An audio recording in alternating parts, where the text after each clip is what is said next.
FISA.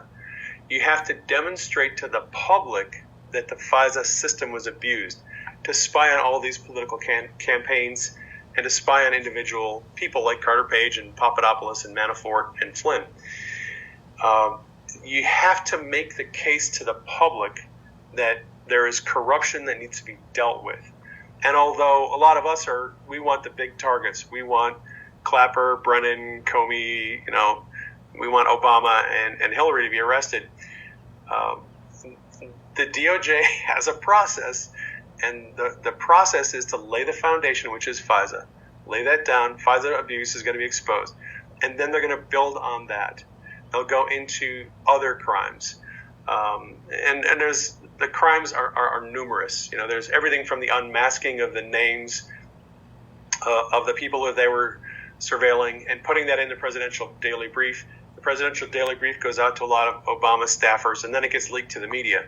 The media is going to have a very difficult time in the future because I think one of the first things we're going to see come up is leaks to the media regarding the transcript of Flynn's phone call to Ambassador Kislyak. There's actually transcripts, plural. There was several phone calls. Of course, that information was leaked.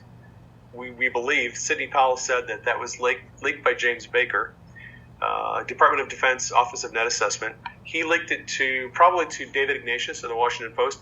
They wrote the first story on Flynn's calls to Ambassador Kislyak, and that kind of started the whole, it got a media cycle going where there was suspicion about Trump colluding with Russia, and General Flynn was talking to the Russian ambassador. And this is right at the time when Obama had increased sanctions on Russia, and the narrative that the media put out was that Flynn was going to negotiate with the Russian government and get the sanctions removed. Right? That was a suspicion that the media created in the minds of the public. So that the whole Russian collusion narrative was blown up by the Mueller investigation.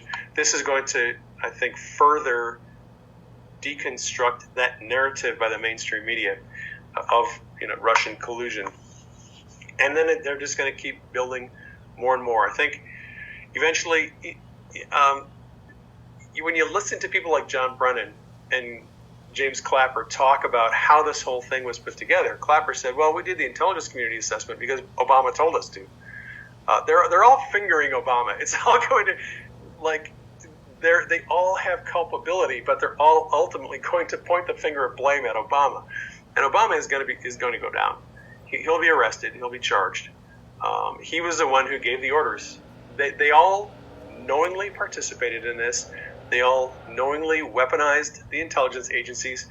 They attempted to overthrow an election. They attempted to remove a duly elected president from office, right? So if you look at treason, sedition, and subversive activities, all of that kind of involves activities that are taken against a legitimate government. And the media, for one example, under the 18 U.S. Code, Chapter 115, treason, sedition, and subversive activities, one of the crimes in there is using the press to advocate for the overthrow of the government.